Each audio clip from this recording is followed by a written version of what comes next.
Thanks to those joining me live and to those that'll be joining me on archive. D style here. All right. So first of all, again, thanks to those joining me live, to those joining me on archive. But anyway, I do it twice. It's been a while. But also, if you're listening in archive, leave a comment, tell me what you think. Take a moment, thumbs up the video.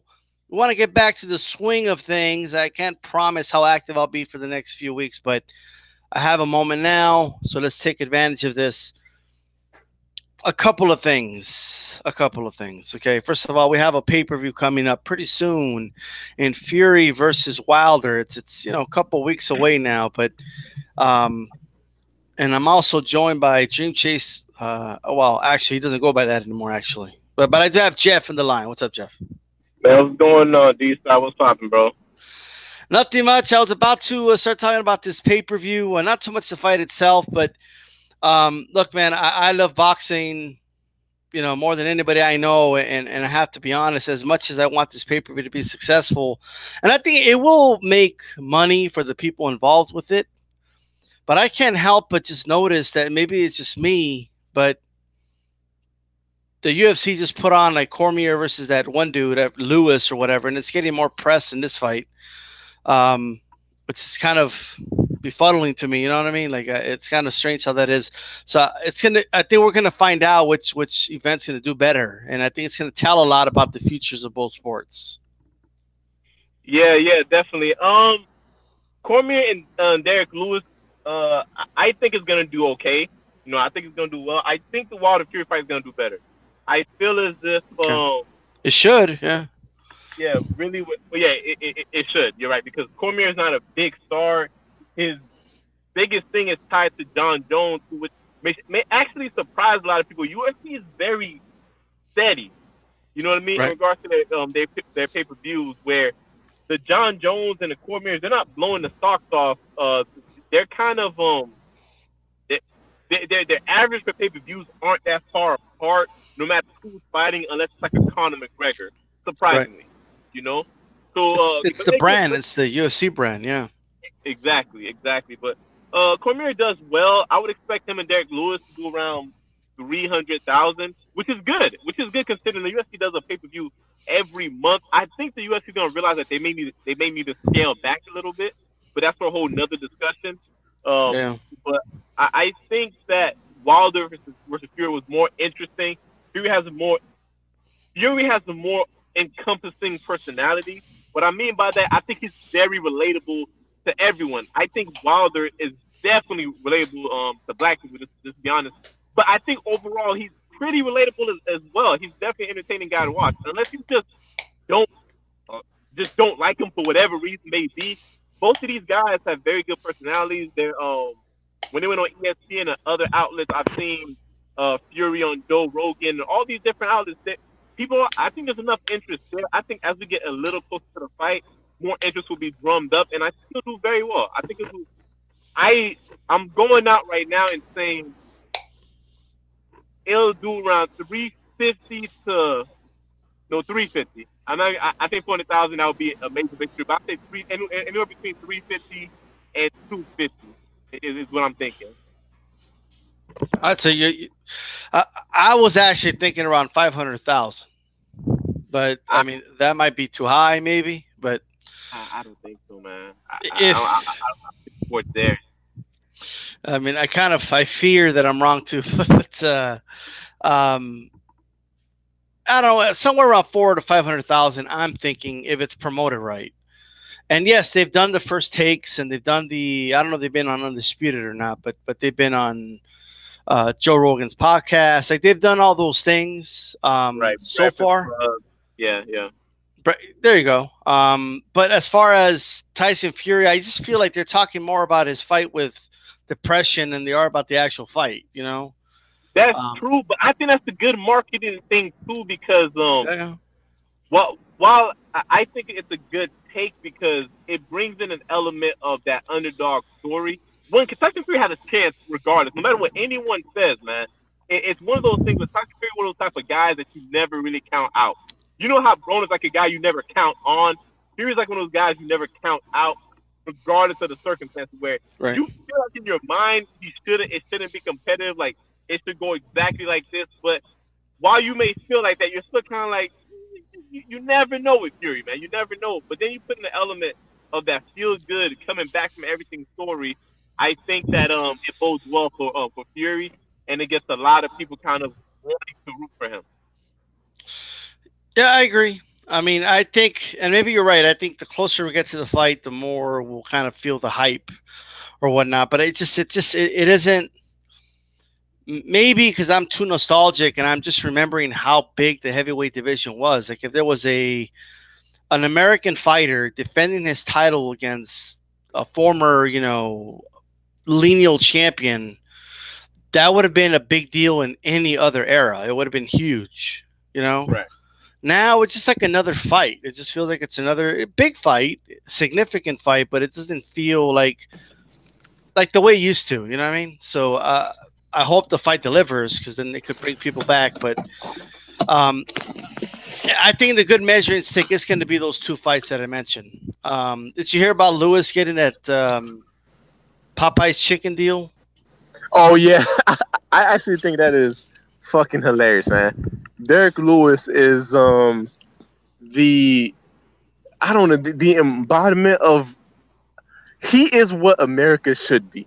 You know what I mean? Like if America's honest and truthful with themselves, like he's what we all are. A dude that can laugh at the jokes, almost roll with the stereotypes, but just be a flat out regular dude. I don't know if what I'm saying makes sense, man. Yeah. He's like he's a type of guy where you can kind of sense zero hatred in his heart, and he's really what America should be, you know. But unfortunately, it's never that simple.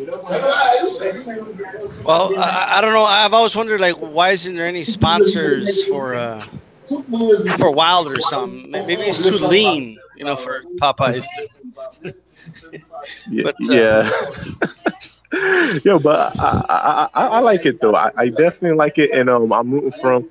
And really, when I look at Fury, it could be a complete con, but the man looks good. The man does look good. yeah, I mean, he looks good. You can't take that away from him. I hope he comes in at his best. To be honest, I want a Hello, good wait a fight. second, mommy. Okay. Oh, okay. Hold on one second. I think I may have messed up. Hold on. I got to come back. My bad. Well, I thought this was a Jamaican restaurant. I was going to pick up my girl some food. I don't know if I just subconsciously went to a Haitian restaurant. I'm here like, wait a minute. Why is everyone speaking Creole in here? Oh, yeah. Yeah, I don't know what's going on there. Yeah, man. But let me go find me a Jamaican restaurant. I don't think I've mistakenly walked into a restaurant before. But, no, man. I don't know. I guess it would, like the equivalent would be like, I don't know, being like Cuban, like looking for a Cuban restaurant, walking to a Puerto Rican one. I don't know. right. I don't know. But I'm definitely when I look at how Fury's looking, I know we've seen stuff like this before. It can be. Here's why I don't think it's just like a Julio Cesar Chavez situation in regards to how Tyson Fury's looking. He had multiple ways to get in shape, right? He's his best. He's never been a guy who didn't work hard, So I think if you combine with the fact that he's always been a high volume guy that when he was on top did work hard, had good stamina. The fact that he had multiple camps, I think that is going to bode very well for him, and I think it's going to be in a lot better shape than what people are expecting. That's just kind of my opinion and my take on that. I think he's going to be very good, but I just think it's a matter of. I've heard what's the brother name? What's his name? He's always wrong in his predictions for the most part. Chatterbox, I think that's his name, right? And yeah, so I've definitely heard it think like where Wilder's not a guy that's like the moment he touches you, he's knocking you out, and that's very true. It's not as if like if Tyson Fury gets caught once, it's a wrap for him. The problem is that I foresee is that Tyson Fury will start doing too well. And it happens to almost every Wilder victim. It kind of boggles my mind that guys get comfortable in the ring with him and they feel as if they're safe and okay, as if they figure him out because it's almost coming too easy The next thing you know, they're laying on the floor unconscious. Right, right. I think we're gonna see a situation similar to that with Tyson. He's gonna do very well early on. He's gonna get comfortable, and then he's gonna get put to sleep like everyone else, man. You think it's going down like a big tree and stuff? Oh yeah, and again, and it's not gonna be just because Wilder hits hard. It's not that. Yeah. Wilder, the way he's unorthodox, I know you know a lot about the way he's unorthodox, right? He goes from at times throwing some of the punches that almost make zero sense. You feel as if like, okay, like this is easy work, like no problem. He goes from doing something like that to throwing some of the shortest, cleanest right hands that you've ever seen in sport of boxing, like Arthur Right, right. Booker. It's like an on and off switch that you can't predict. Him being at times a poor boxer works so well to his advantage, and I'm curious to see how like a guy like Fury, who's very unorthodox himself, how does that actually mesh, man? Because both of these guys do not do things the quote unquote conventional way, but they're very effective at what they do. I agree. I do think Wilder's going to win by knockout, probably like mid-round stoppage or something like that. But um, I also agree that Fury's going to be outboxing him on the way there. But I mean, Wilder's got a good jab as well. I think it's a little underrated. You think Wilder's going to have any trouble with his size? Yes, I think it's gonna be weird for him, but the problem is I don't think he's gonna be gun shy. Right. That Luis Ortiz fight, I don't care what you say about Ortiz. If I'm a professional boxer, I do not trade with Ortiz. It seems like such a bad idea. Right. How willing Wilder was to trade with Ortiz, and a guy like Fury, yes, I know he's a heavyweight, he has power. But if Wilder has no problems exchanging with Luis Ortiz, I don't see how he's not going to be willing to exchange with Tyson Fury. That could throw Fury off too, yeah. Because yeah, go ahead, bro. Yeah, the only danger is, I mean, there is a possibility that round 3 comes, round 4 comes, round 5 comes, and Fury's outboxing him, and then round 8, round 9, and before you know it, it's a rout. You know what I mean? Fury's going to have to find home at some point, and he always has a puncher's chance regardless. But there is a possibility we might have a dull, but one-sided affair in Fury's favor if Wilder cannot find home with that right hand. Here's the thing with Wilder though, where we saw it in the Spoka fight, and he's developing more and more, and we saw AJ do it a bit versus Povetkin. He's very calm in that said situation. You know what I mean by that? He's not panicking. He's not if things start not going well, he's not gonna panic. And this is a point I brought up in other videos as well. Wilder, right? If he feels as if he can't, right, find a home for that right hand, which I doubt it, but let's say he can. Let's use instances where he's broken his right hand. Wilder would jab a dude to fucking death, man. Yeah. We've seen a situation where I get it. People are gonna say, well, it's against Bermain Severn, it's against Chris Arreola. What's the big deal? Well, the narrative is he's nothing but a right-handed fighter. Like, he has nothing else but a right hand. It's just every time he's broken his hand on numerous occasions, yes, against maybe not the best opposition in the world, he's been able to clearly outbox you. Clearly. Yeah. So what I'm saying by that is, again, does that mean he'll be able to beat Fury with one hand? I highly doubt it. But I think if he starts feeling like he's losing around and he's not able to find home for that right hand, I think Wilder's a lot better boxer than people give him credit for, and he can win rounds if he chooses to. The rounds that he's losing, I can't put enough emphasis on this because it came out of his own mouth. He doesn't care. He's not looking at the rounds like this is a big thing that I'm losing. Maybe he's too reliant on the right hand, sure, but he generally does not give a fuck about losing rounds. So the rounds that guys are barely edging him out are rounds that he's not trying to win. You know what I mean? Yeah, I got you.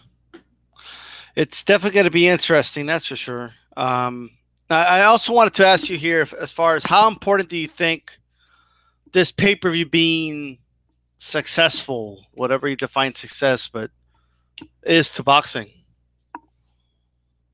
Man, I'm going to tell you right now, D-Style, boxing is in such a very bad place. It's in such a bad place, and it boggles my mind how people will look at Canelo and say, look at the deal he had, man. That deal that Canelo had was such an L for boxing. A giant W for Canelo. If I was in his situation, would I tell you that I would have said no to that? Absolutely not. But here's why it's a giant L for boxing. People were already not watching on premium networks, right? People don't even really want to watch that much when it's free. We had an opportunity to put our biggest star in the sport on ESPN for millions upon millions of people to watch, right? Right, yeah. You lost that. Instead, some of Canelo fans, let's highball say 80% of them are going to follow him to the zone, but they're only going to watch it just for Canelo. You know what I mean? They're not going to really check out the other events unless Canelo's on there. But even then, his audience just shrank. No matter how you look at it, his audience did not grow. And period. 80% is being gracious. It's probably gonna be half of that. But let's say 80% of his fans follow him on the zone, right? His fan base got smaller. The guys that are gonna fight underneath him, just compared to tripling, quadrupling his views, right? So now people that never had a chance to watch Canelo, didn't have HBO, didn't want to pay for it. They get to just sit back home on a Saturday night. And it didn't have to be ESPN. It could have been Fox. I don't care. But primetime TV, we had a chance for millions of people to watch. But now it's only going to be, what, a couple 100,000 on the zone? Yeah. Or a million, let's just say best a million on the zone. How's that going to help boxing? How's a million people watching going to help boxing? We've already seen that fail. We've already had a million people watching. We've seen that number decrease and decrease. So it's an L. Same thing with Wilder versus Fury. I'm going to be out there. I'm going to support the fight. I think it's a great thing. I would have supported Wilder versus Joshua. I would have went to the UK for that fight. I still might. But let's be real. Deontay Wilder and Tyson Fury had a chance to possibly fight in front of 10 million people. Had 10 million people watching easily if they did it Fox prime time. Easy. Yeah. Instead, at best, they might do what? 500,000 at best. At absolute best. When they could have had 10. Who knows? It could have been 20 million. Who knows? We could have had NFL numbers. Who knows? But we'll never find out now. I mean, I agree. My thing is the boxing fan that argues as if I have an ulterior motive. You know what I mean? Like why are you being so negative about the zone deal? Well, it's not that I want to be negative. Like I want there to be good news, but it's a horrible deal for the sport. It's not a good look that the sport is now reduced to an app. Okay, I know, like, and then people talk to me about technology, like if I don't know about it, you know what I mean? Like I have a Surface, I have a cell phone, I have a tablet, I have these things, right? But it's not that I don't know about technology and that I don't know about apps, you know what I mean? It's just that apps are supposed to be like for undercards or something like that, right? I cannot picture the NFL just announcing, oh, next season, we're just going to be on the NFL app, and that's it. Like, we're not going to be on TV. We're not going to be on the networks. Just NFL app, and that's it. You know what I mean? I cannot picture that. I can't picture the NBA just going to an app. I cannot picture any legitimate sport that can get a good contract with a network going to an app. I just can't picture it. And there's a reason for that. I mean, it's being reduced to apps now. Like people were celebrating the Bob Arum deal where Crawford and Pacquiao fought on apps, on that ESPN Plus app or whatever. Yeah, and that did not do well. That they did not release numbers because people are not trying to. Why couldn't they just put it on ESPN? You can stream. For those that don't know, just because it's on TV doesn't mean you can't stream it. You could still go to the ESPN app and stream it if you want, But the reality is, why isn't it on television? There's something about being on TV that lets people know, and I'm talking about casual fans here, that you matter, right? The fact that boxing's been reduced to Angry Birds on an app, okay, all right, it just makes people that the overwhelming, and this is anecdotal, right? Just people I've told, the overwhelming response has been an app. What's boxing doing on an app, right? That's been the overwhelming response, when it comes to the Canelo deal. No. I mean, again, right now, boxing essentially died on HBO, and it didn't even really make news. No. I mean, it was kind of sad, man. It was legitimately kind of sad that like boxing essentially got off on one of his biggest, whether you like HBO or not, that's irrelevant. He Right. literally got off one of his biggest platforms, and the reaction from the mainstream media, ESPN, was kind of like, yeah, that's about right. Yeah, like I think a lot of our peers here on YouTube, many who I even respect, lost the point I try to make. Right, I think you made it as well. Was this isn't about Jim Lampley sucking and Letterman being horrible on the scorecards and them having agendas when they announce fights. That had nothing. Like I get all that, right? Mm-hmm. But when people were celebrating it, I think they missed the whole point. You know what I mean? Absolutely. Like the point is they didn't get rid of it because the content sucked. They got rid of it.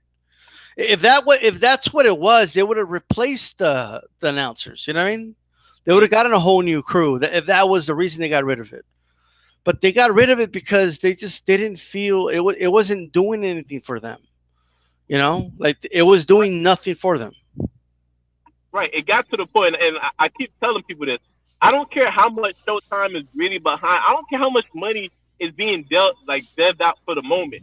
If it gets to the point, right? If people keep trying to dismiss the numbers, if it gets to the point where showing a rerun of Finding Nemo will get them more viewership, they will put on Finding Nemo. It's not. Right. It's just business. If it gets to the point where they can no longer make money off of it, they will replace it, y'all. I want people to understand that. It's not opinion. It's just fact. Look, if they would have announced that, right, and then there would have been an exodus of subscribers, then they would have brought it right back, right? Like, oh, we didn't realize how important boxing was to our subscribers, so we're going to bring it back. But that didn't happen. They saw no movement. If anything, their subscribers are still going up. Like, you know, like to me, that's kind of sad, especially because boxing's a reason, or one of the main reasons why HBO was even put on the map to begin with. You know, but that's when boxing was extremely popular. You know, 3-4 million people would tune in for a fight. You know, so it was just a different day. You know, we're just in a different day now. Yes, Showtime in the meantime is going to push this boxing, you know, content for sure. Because to them, they're seeing it as a victory, right? Like we beat out HBO when it comes to boxing. But the reality is, whoever's in charge of Showtime Sports, Espinoza, has a boss that he has to talk to. And he has a boss that he has to, you know, look at these numbers and justify them. So if hopefully it does, I mean, I'll knock on wood for everybody, okay?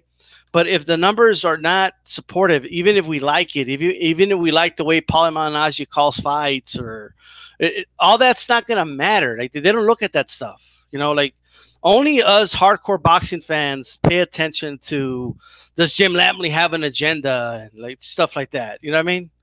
Like how did Letterman score the fight? Like only we pay attention to that stuff. You know, when it comes down to it, it's going to come down to the numbers. And if the numbers aren't there, they can either start doing what HBO started to do years ago, start cutting the budget, all right, or just get rid of it altogether and not deal with it. Because boxing's a headache to deal with. You know, like it just is. To get a fight done, it's a headache. Same manager, same advisor. It's still a headache to make a fight. You know, so it's got to get its act together. And another thing too that people like really need to wrap their minds around, whether they want to or not. Again, it's kind of irrelevant. When you're looking at this situation, right, where this whole milking fight, it seems like it's happening like more and more now. It's becoming even more common. Mm-hmm. Look, man, there are plenty of people in power that keep telling you this business that have run their stores out of business. Stores R Us have like had a bunch of people that would tell you their method is just business, but like, again, they're out of business now, trying to with this weak comeback. Kmart, yeah, Blockbuster had a chance to buy Netflix, but again, just because guys are at the top or telling you this doesn't mean that they're right. I don't have to be a boxing expert, quote unquote, to look at the situation and say, how long did you guys milk Sean Porter and Danny Garcia? Ultimately, when those two fought, what did the numbers do? They sucked. Danny Jacobs, Peter Quillin, when they ultimately fought after they should have been fought, where Peter Quillin was fighting strippers, Danny Jacobs was fighting Sergio Moore. When they finally fought, they didn't do like 200,000 views.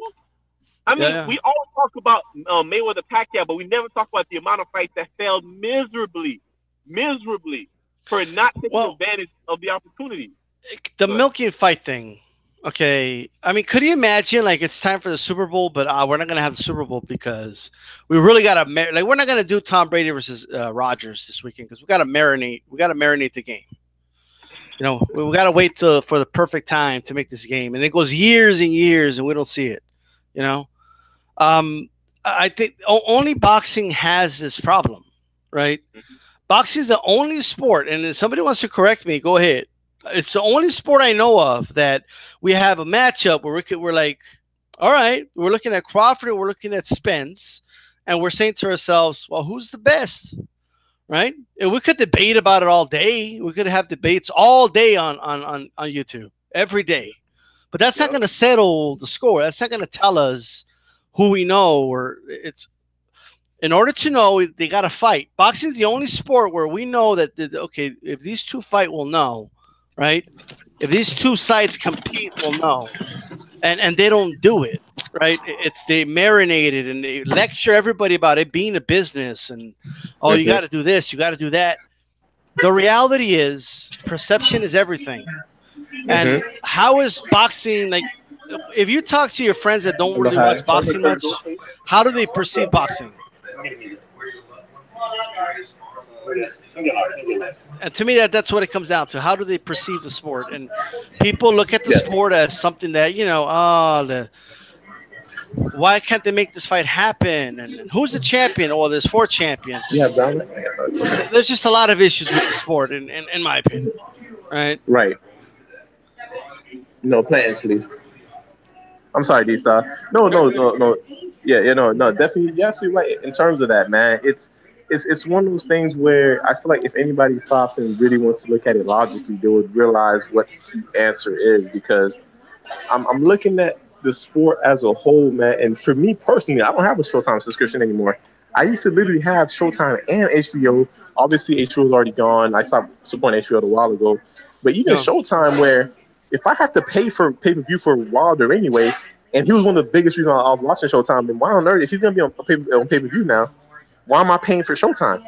If Spence is not going to fight Sean Porter, and for some reason I'm going to have to pay for Spence to fight Mike Garcia, a fight I didn't even ask for anyway, then yes, please. Yeah, if I'm going to have to sit down and pay for freaking Mike Garcia Spence anyway, which I won't, by the way, I think that fight makes no sense to me, then why am I going to buy Showtime? And one thing that people, to get back to this whole milking thing that they never want to account for is not only when those fights don't do well, but the amount of fans that get lost in this whole process of milking. Nobody ever really wants to discuss or look at that, how many fans actually get lost while doing it. They only want to focus on the few scenarios where that's worked out well, but they refuse to acknowledge all the times when it didn't. Well, let's look at the monster of all examples. It's Pacquiao Mayweather, right? So that fight should have happened like way back in 2009, 2010, maybe 2011, right? Well, we didn't get into 2015 when they both ran out of options, right? There was literally nowhere to go.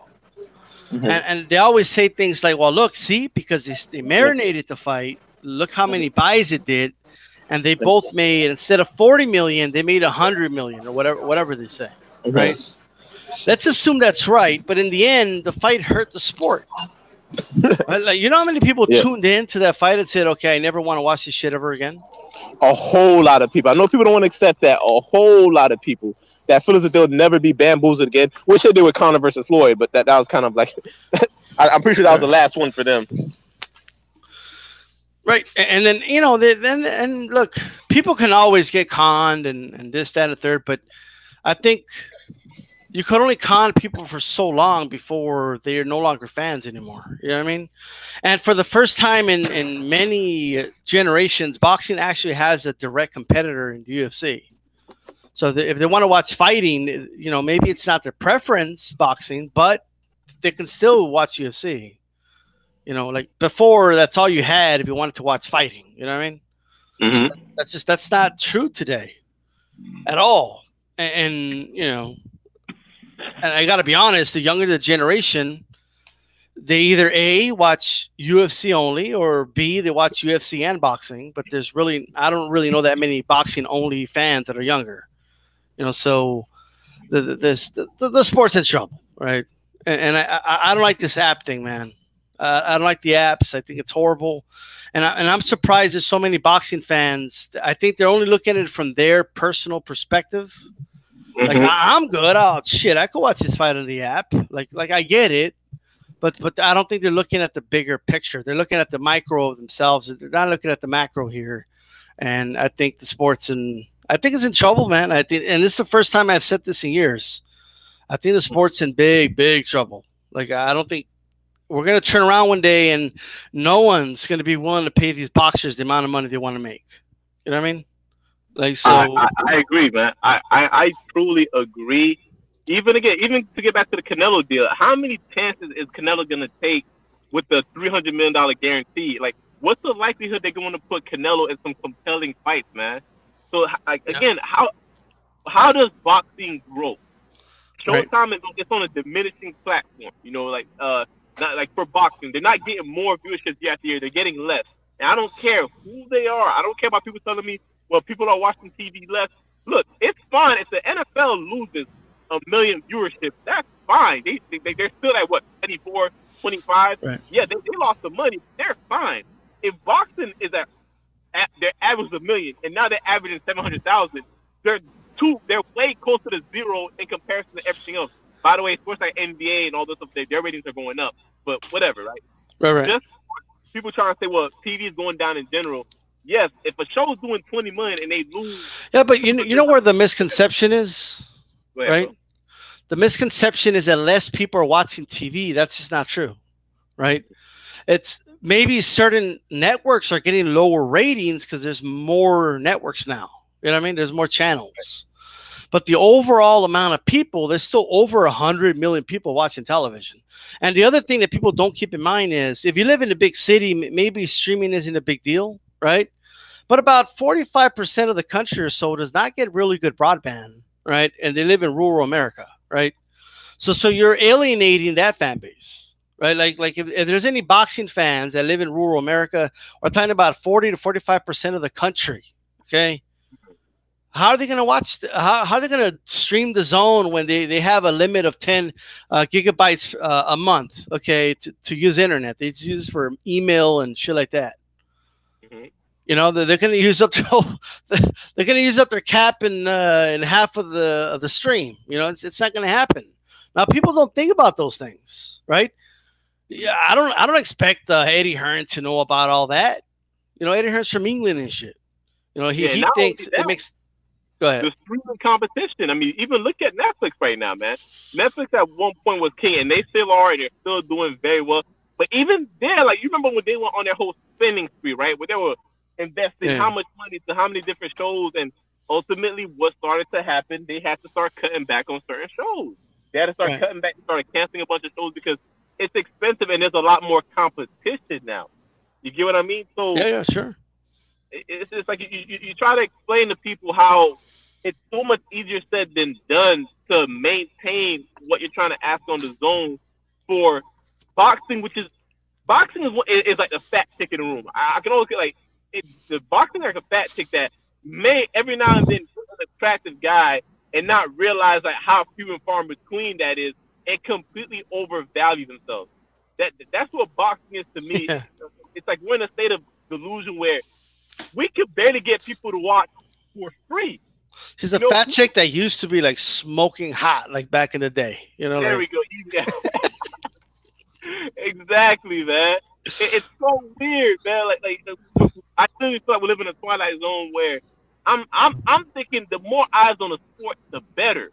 I want our best fights, and sure. Will Errol Spence, will Terence Crawford, will change a bit? Sure. Will they only get 4 instead of the 5 minutes they can get by squeezing the last bit of penny out of us? Sure, but it has to be a plan. It has to be a plan where we're going to put the best available matchup on as much as we can on free TV with the plan of ultimately you guys are going to make more money in the long run. Instead, the plan is we're going to take advantage of these fans as much as possible and give them as little as what they want as much as possible. It's like their master plan to me. It sucks, man. It sucks. You know what I was watching? I was watching Castlevania on Netflix, right? Yeah. where the vampires were talking about like killing all the humans, and this is boxing where essentially Dracula wanted to just kill everybody. And then there was like the other vampires that aren't in charge was kind of saying like, yo, shouldn't we actually like keep some of them as livestock so we could keep like having blood? Like your plan is essentially gonna like leave us fucked in the long run. Like shouldn't we actually have a plan to make sure we still have humans around? I feel like boxing is like Dracula, where they're just sucking the blood out of everything and destroying everything with no real plan on what's gonna happen after you're done milking the audience. After you're done robbing everyone blind, what's next? Well, the thing is return customers, right? Like boxing doesn't really have, they don't have return customers. Like, so like, the thing with boxing is this, right?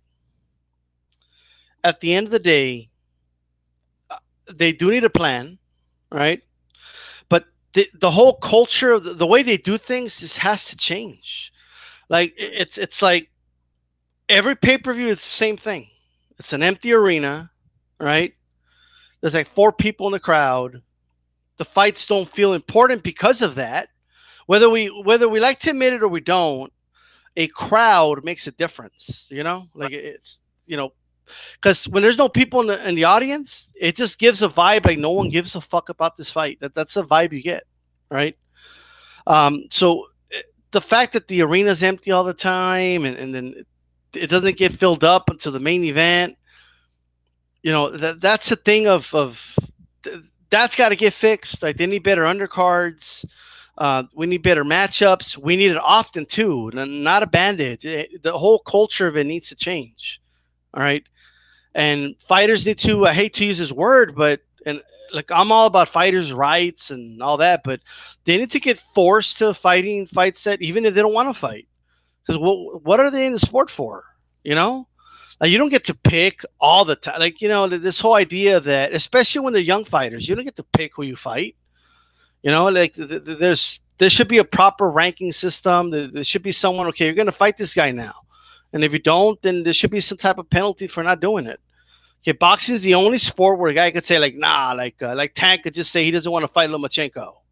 Like why not? It's mind-boggling. And the thing is, what's even worse? Where boxing, where this is what's gonna ultimately ruin boxing. You got fans that like will literally come on and say, hey man, this guy has to think about his family. He has to think about his family. He has to think about getting paid and. And fans have this weird attachment to fighters where hey, fireman, the house is on fire.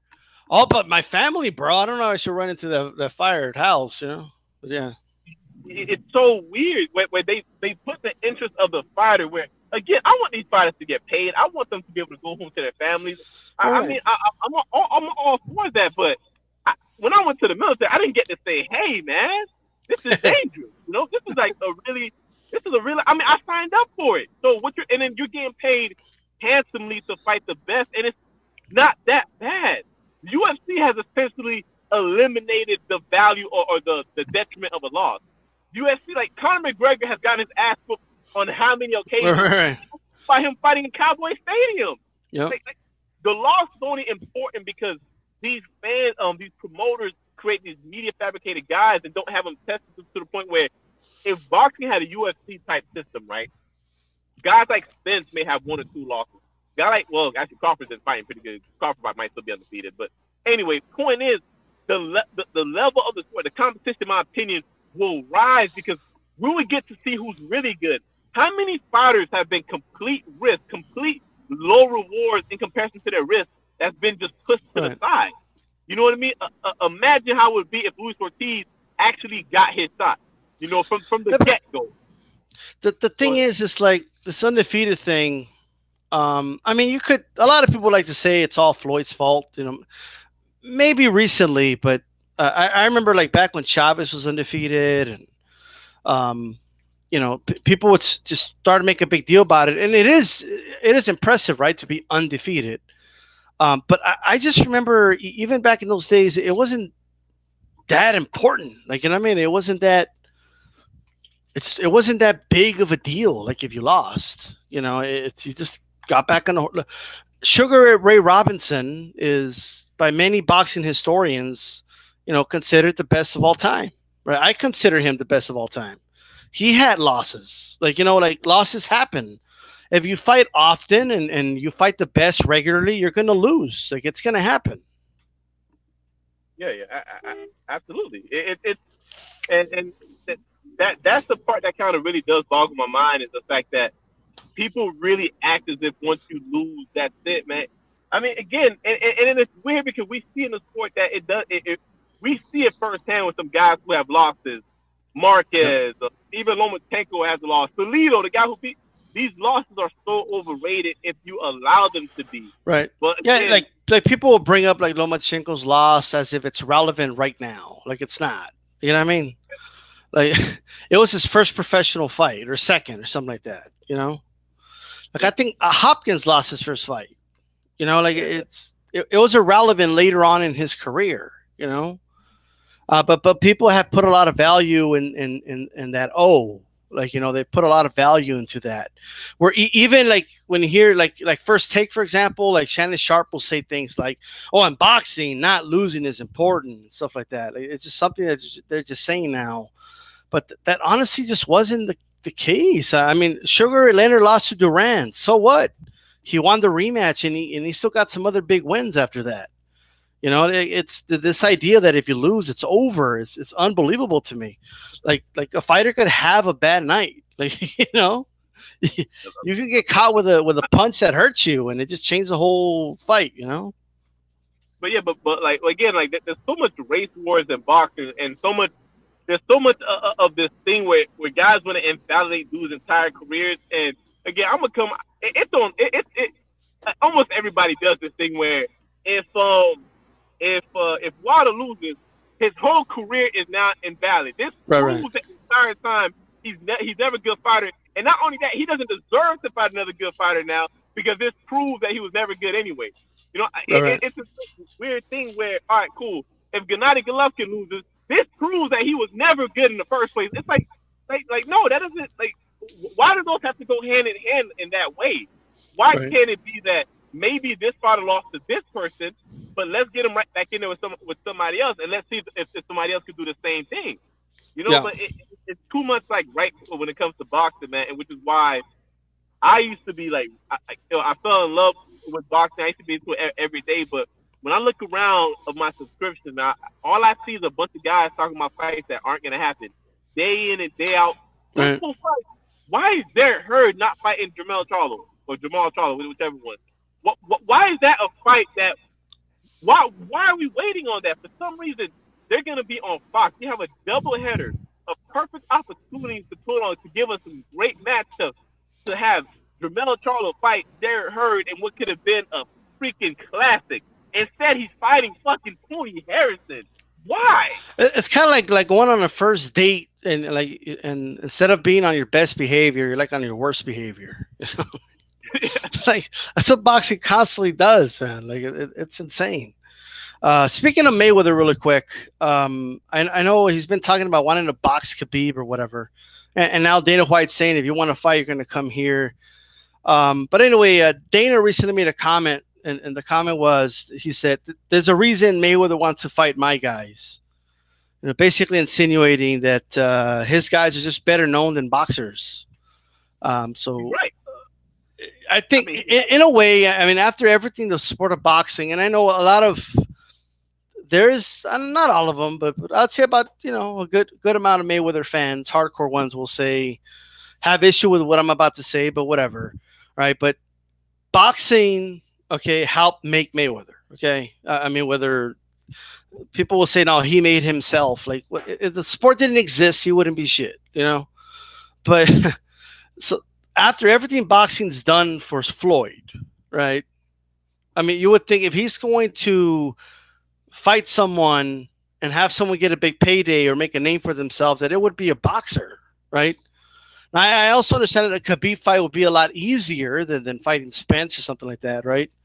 But that aside, I just feel like, looking from a casual fan's perspective, it does kind of give the vibe that these UFC fighters are just bigger names and bigger attractions, and that's why Floyd wants to fight them instead of actual boxers. I don't know if you agree with that.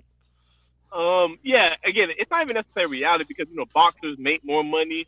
There are some very popular boxers like Danny Garcia. Errol Spence is pretty popular.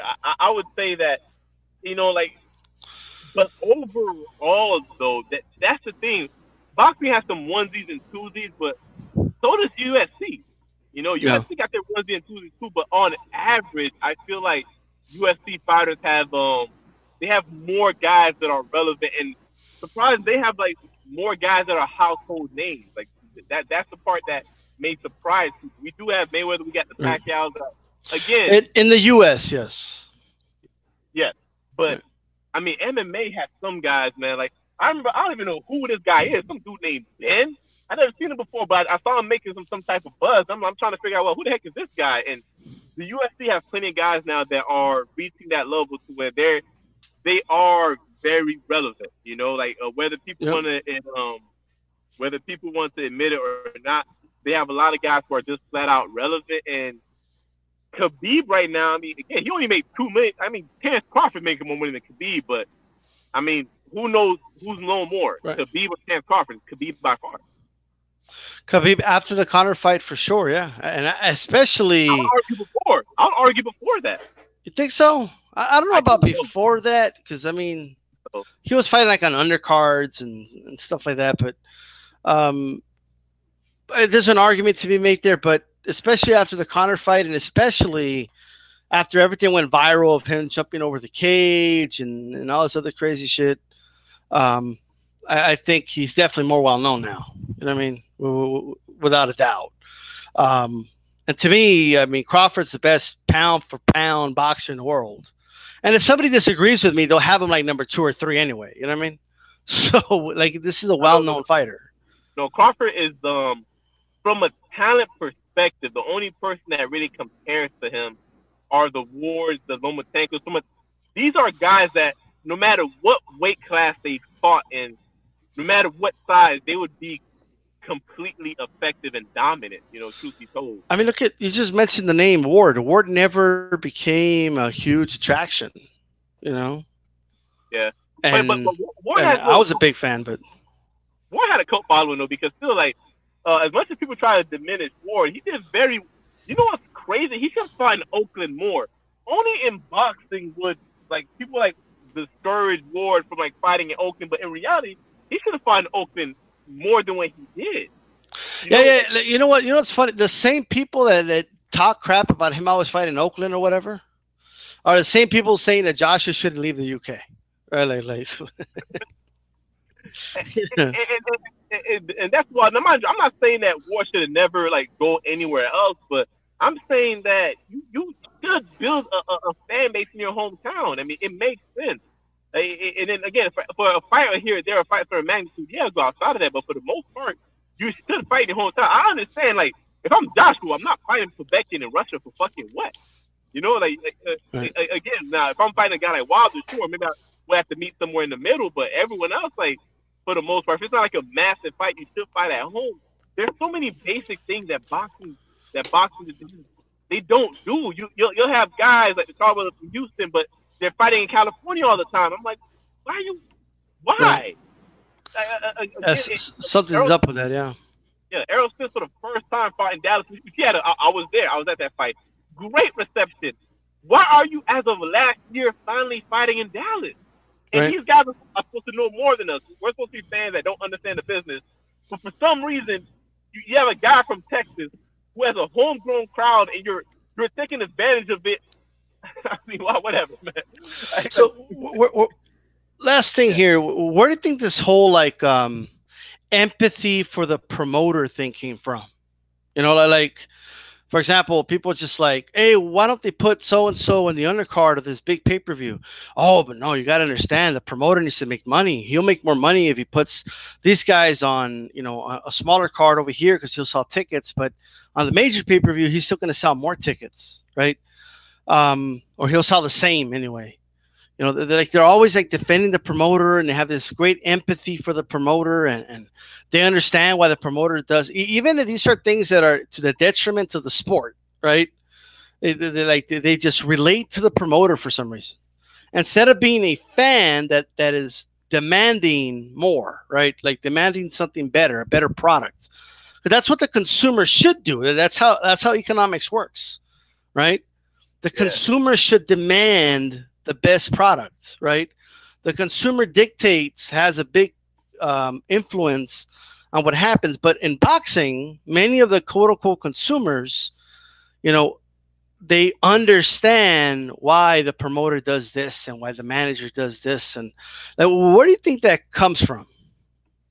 Are you talking about specifically in the with the Eddie Hearn situation, or It's in Eddie Hearn, but I hear it with Bob Arum. I've heard it with everybody, with Golden Boy. There okay? seems to be like a fan base that is, and I think the best way to put it is the, like we talked about him earlier, it's a business fan base. All right.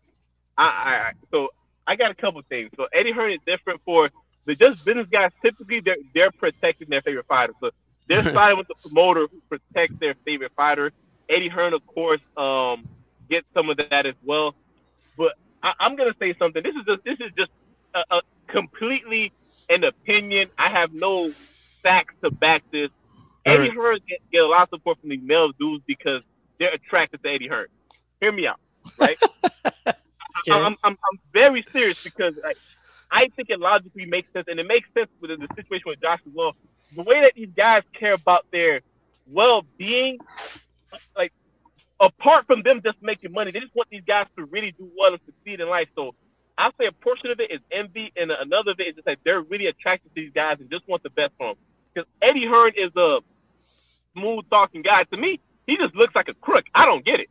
I don't really get why guys get like are so into defend this guy. He looks like a crook.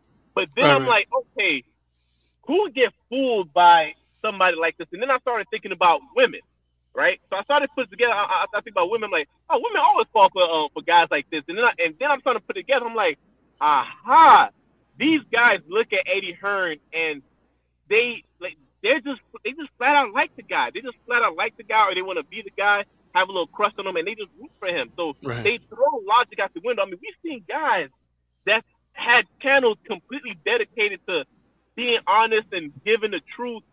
With Eddie Hearn just flat out come out and just throw their logic out the window, and again, just wanted to defend like a fighter. It doesn't add up.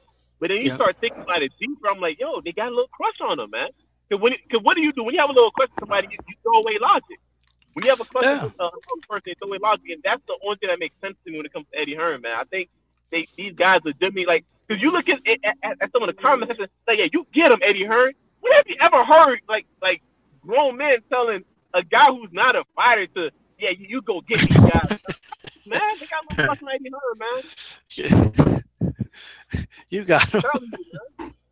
I'm telling you, her like I think I've seen some comments where I think what really started for me were like with I think they're calling him like Papa Hearns or some shit like that, or Daddy Hearns. Like, hey, look, man, I'm just telling you what I've been seeing. I think that's what it is, man. It adds up to me, man. You start connecting these dots, man, and I'm telling you, same thing with Joshua too, man. Some of these dudes, man, because they talk about his physique a lot. You know what I mean? I'm telling you, I didn't even know Eddie Hearn apparently is So, somebody didn't tell him this is boxing, right? Like they think it's Mr. Universe or something. Yeah, man. And again, some of these guys, I don't know, boxing fans, man, and just in general, there's a lot of suspect people in boxing, man, because this whole thing, this obsession with Deontay Wilder's legs, Errol Spence's nipples, I mean, you start connecting these dots, man, and I'm telling you, and again, another guy, what's that buff dude over there in the UK too? What Anthony? Is this another Anthony's? It's a Yard, right? Wow. Is that him? I'm not sure. The other buff UK dude, they love that dude too, man. All right, man. I'm like, all right, man. So now we know why they didn't like Fury then, but yeah, because he was never all buff, But man, a lot of these boxing fans, man, they live in I think they live in a bubble, and I'm very familiar with bubbles. Like when it comes to politics, there's people that they just live in this bubble and they don't get out of it. So their reality sometimes doesn't set in. And a lot of these boxing fans, they live in a bubble, man. I think Eddie Hearn fans live in a bubble.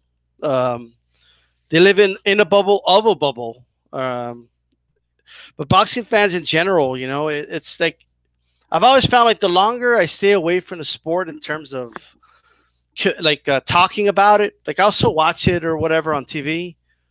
The more I realize how many problems the sport has, right? But there's many people that are there, and there's nothing wrong with it, of course. I do it myself from time to time, but you get so involved in the sport in terms of the fights that are going on, this fight, that fight, and you don't realize how irrelevant it is, like outside of the bubble. You understand what I'm saying? No, absolutely, absolutely. Again, man. I got two more points before I go. Yeah. Just again, keep out of the political bubble too, man. I mean, I'm not gonna lie. I don't know if you guys. Actually, I know you have, man. And I am supposed to be doing the segment where I start talking about some of these political stuff as well. Yeah, yeah, yeah. Donald Trump is like one of the biggest black saints in American history, man. Like some of the stuff he's trying to pass now. I mean, he has me motivated to vote. I'm like, and I don't even like Democrats, but I'm like, gotta get this guy. This guy is one of the most disgusting creatures, and it, or whatever. That just shows a whole underbelly of society that I'm flat out disappointed. I know America was bad. I've never been under any illusions, but to see the lack of empathy that people have, it's amazing, man. I'm not even gonna lie. Well, here's my thing. So you know that whole caravan thing, right? Right. Now look, it'll be in the old days we would debate about whether we should let them stay or whether we should deport them back. Like that, that was like the debate back then. You know what I mean? Now I'm seeing shit on social media like, Mr. President, you have an air force. Why didn't you just drop bombs on them? You know what I mean? I'm saying we should shoot them at sight. Like if they even come close to the border, just shoot them. We just had the president of the United States say that if they throw a rock at the border, that troops should shoot them. I mean, treat it as a weapon. And then not only that, it's what are soldiers doing at the border when this caravan ain't gonna arrive for another 2 months? You know what I mean? Like, it's like it's mean spirited, but it's also stupid at the same time. You know, like, and there's people supporting the troops at the border, and I'm just thinking to myself, you do know, like, put aside the fact that they think the caravan is quote unquote invading the country, like they're coming with guns and shit or tanks, right? Put that aside. They're 2 months away. Like they're not going to be here for like another month and a half, 2 months, because they're walking on feet. You know, the whole caravan or whatever. They're here. They're seeking asylum because of war, poverty. Now, again, if someone wants to, like, I'm very open-minded, and I'm actually a little more strict on border policy than even a lot of my own family members and friends. So I understand we can't keep everybody here. Like, I understand that we have to, of course, we have to check, like, okay, dude, you're not seeking asylum. You're just trying to come here for work. And I understand, but we do got to send you back or whatever, right? And of course, you want to vet them. You want to make sure there's no criminals there. I get all that. Like, you know, that I get. But at the end of the day, the way people are reacting to this, and like they don't see what the president's doing. He's clearly just trying to rally up his base to go vote, and they honestly believe that there's this invasion of brown people coming to do them harm. You know, like it's insane to me that people feel that way. Like it makes no sense. It's confusing, right? To me, anyway. But yeah, man, I don't know if that's what you were referring to as far as the lack of empathy. But yeah, no, that definitely, man, definitely. And again, mind you, I'm with you. I get there has to be. You can't allow everyone in, but when I look at the president of the United States, man, to talk about the amount of harm, the amount of hate that he's inciting this country, I'm at the point now. I'm sorry, man. If you defend this guy, I just assume you're racist. Before, like, I got it because there's money to be made, and trust me, I get it, man. I'm around the corporate people. I understand the amount of money saved. Trust me, I'm hip to it all. I'm hip to why the elite like him, but don't pretend that this is okay, man. just because you want to, save some money. I get all that because I suffer through the same tax implications. He's helping me out a lot. I appreciate it, man. But to look at this guy and act as if the amount of people that's getting hurt because of this dude, the amount of hate that he's riling up, and the amount of power he's given to people, it's sad, man. It really is where it's the underbelly of society that shouldn't be given any credence, and now they're being more emboldened. And again, to have that type of hate for people, to me, Yeah, but the thing about to be honest with you, the tax cut would have passed with any Republican. That's what always happens.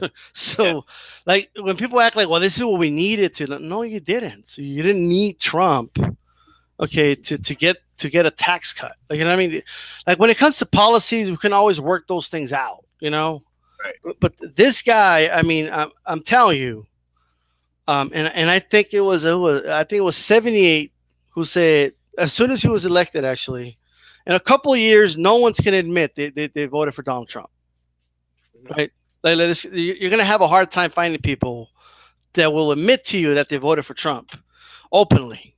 A lot of them are ashamed of their vote. That's why they lie to pollsters when they call. You know what I mean? Yeah. Which is why it's hard to do polling with this guy. So there's why wouldn't you be honest to a pollster when you think about it? So at the end of the day, there's something wrong with this country for sure. But what I will say, is that at least it's open now, Right. Like, at least it's open. And that's a good thing because, it's been there.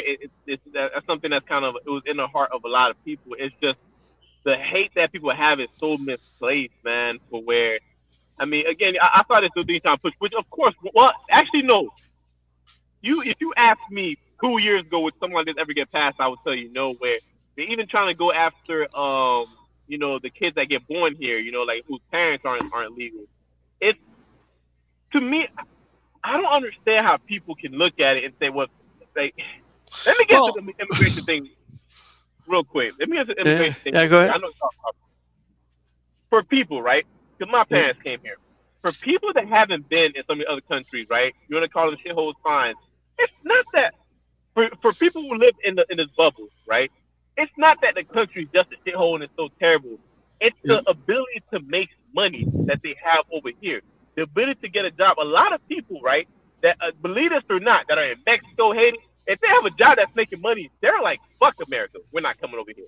Don't get it twisted, man. Like if they're, but the problem is there's not enough jobs to go around, with why people want to come here for the opportunity to make money. And a lot of those people go back to their country, their quote unquote shitholes. So what I want to talk about is that if you have a family, if you have kids, and you're trying to get an opportunity, you want to come here and for opportunity, for a chance to make your life better, your family's life better. I don't understand, and you have to understand, to come here legally, for the people who would just do it legally, they want to come here because of difficulties of finding a job, right? That's why they want to come here. Right. To do it legally costs money. The whole reason they want to come over here is for money. To just say, well, hey, come over here legally, it's such like you're omitting so many factors and you have so little empathy. It kind of disgusts many people that I know that came here legally were in a, I don't want to say they had it easy, but they were in a more fortunate situation than those that came here illegally. Absolutely. Right? Like, nobody wants to come illegally, and not only that, they're also ignorant to the law. It's like we just assume that a dude in Honduras knows that he's quote unquote breaking the law when he comes over here. You know what I mean? Of course, they're getting smuggled in and stuff. People picture like people jumping over fences, and I'm not saying that never happens, but a lot of them are smuggled in. Like it's a lot of them fly in, and to be honest with you, most people that are here illegally, all they did was come here legally with a visa, and then they overstayed their visa. Yeah, a lot of them came by planes. I think it's like over half came by plane. That's yeah. So I think it's a little under half, but still, I mean, it's around that mark. So it's this whole thing. And then not only that, Ivanka Trump was here legally. That bitch was here legally like for fucking 2-3 years. Right? So Ivanka Trump was here legally. Trump's I think one of Trump's other wives was here legally. Like this idea that only brown people come here legally. There's a lot of people here legally, right? But most of the time it's like see no evil, whatever, like you know, people know that they're there, but they contribute to their society, so they don't say anything, you know. Um, but at the end of the day, as far as birthright citizenship, which is the last thing I want to talk about really quick, like that's the law, like you know what I mean, like that's in the Constitution. I thought conservatives were supposed to be 100% constitutionalists, you know. Man, look, you know when I kind of knew. Well, I've already known this, but you know what's the biggest crock of shit when it comes to Donald Trump is the fact that for all these, for him, for me as an American soldier, right? And this is why, again, if you like this dude and you're trying to do it off a whole American thing, you're like, oh, you need to stand for the flag. This fucker dodged the draft. Right. That's a fact. Oh, but have you seen those T-shirts though, where he's standing on the tank and he's like, He would give me not some. build his it's disgusting to me for guys like veterans who I went to the army with, love this dude. And they say they supposedly hate draft dodgers, they're all pro military. This dude dodged the draft on numerous occasions. But if that's not white privilege, I don't know what the hell is to where you ignore the fact that he's a draft dodger and he's gonna preach to you about. I mean, this guy went at John McCain. All right, man. It's one of those things where I look at it, and that alone to me disqualifies you. If you dodge the draft, how can you be president of the United States and then send people's kids to war? I mean, right. And it's like, he didn't even like the thing where people confuse it is he didn't dodge it because he thought Vietnam was a wrong war, and he said, "Take me to jail, I don't care," or something like that, right? He dodged it. He had his daddy, okay, make up some bogus injury, like he had bone spurs, some bullshit like that. Yeah. Right. So because he was scared to go to war, he didn't want to go to war, and he bragged about how his Vietnam was orgies and shit like that. Right. Now the thing about orgies is I think in many cases they mess around with men too, which I've always kind of wondered about Trump. But anyway, he like that's the thing. It's different than, let's say, if I could find another example, Ali, right? Ali was drafted, and Ali didn't say, "Oh, I have a bone spur, I have a illness," or he said, "I'm not gonna fucking go." Like if he was willing to go to prison for it, they stripped him of the title. They did a lot of things to him, right? But so it's just different, right? In Trump's case, he was just a flat out coward that didn't want to go to war. He was a rich, privileged kid that did not want to go to war, right? And that's it. That many of the elitists that his father was a part of were in favor of that war, So it's just one of those things that I wanted to point out really quick. Yeah, man. I know we're dragging on, but it is an interesting topic. So where I look at that, and then his housing discrimination. Again, it's really, we're gonna look back at this guy and flat out say that America really, really failed here. This guy, he took us back to some years. But by the way, they're paying good money, bro. Like I seen like every other day I see these either Hispanic or black dudes that's talking about how great Trump is. You know what I mean? And they're gaining like all these followers and shit. I saw one dude with like 300,000 followers, and when he talks, he sounds like so fake. Talking about how great this country is and all this other shit. And Donald Trump is, the guy goes, when Donald Trump says he's a nationalist, I don't picture a white nationalist. I picture a patriot, but whatever. I mean, yeah, people, I mean, it's really not that hard to do. I mean, again, like if me and you wanted to sell out, we could do it. Yeah, it's just I have a conscience, man, and it's one of those where I look at people, and this to me, this is what would save the world, the planet, is to try to look at things not from your point of view, but another person's point of view. Try to put yourself in their shoes. Try to put yourself in that black kid's shoes. Try to put yourself in that officer's shoes. Try to look at it from, if people had the ability to do that. I mean, again, man, it's like the little things. But as far as the voting and Andrew Gillum goes, like I really didn't care. The reason I'm gonna vote for him because he said one thing that really resonated with me. I don't know too much about him, but I heard this. And that one dude he's running against, man, that dude's a racist, bro. Oh yeah, obviously, but that's why he's doing so well. in Florida's big time race, man. Like, the Hispanics over here in Florida, a lot of them think they're white. Just keeping it real, man. That's just what it is down here. I've been here all my life, and I know what it is down here. I know what it is down here, and Yeah. he might end up winning. Truth be told, man, Florida's big, but Florida has polite racism, man. It's not overt. So, but trust me, man. I know. I've had plenty of Hispanic friends who flat out told me how their parents feel about black people. Flat out told me. But if you met their parents, you would have never guessed by the way they treat you. But flat out told me they just think black people are inferior. I've seen it my whole life, so I'm not surprised. I know plenty of Hispanics who voted for Trump. Trust me, man. Down here, it's just another day. it's just another day. What was I gonna say though? In regards to that, he said one thing to where this is how politics should be. How true he's gonna be to that, I don't know.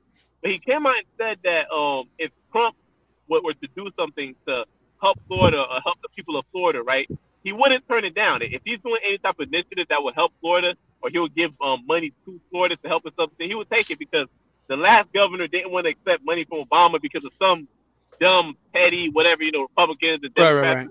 Right. And when Andrew Gillum, when we said that, I respected that, because too many times we get caught up in this whole, your side, my side beef when there's legitimate problems, man. So when he said that, I was like, you know what, man, that was very small, but that's enough for me, dude, because, look, man, if you're willing to put aside your petty differences to work with people to get shit done, then we need adult, I've never thought I said this, but we need an actual adult in office, man. We need adults now. We got a bunch of children in office right now, from what it seems. We got a bunch of petty children. We need actual adults. We got puppets in office. That too, right? Yeah. So that's what we have. You know what I mean? And that's, what are you going to do? A lot of interesting political talk. I know you're doing that in your channel now more. Right. So I know. Are you going to do anything on Tuesday for the election night?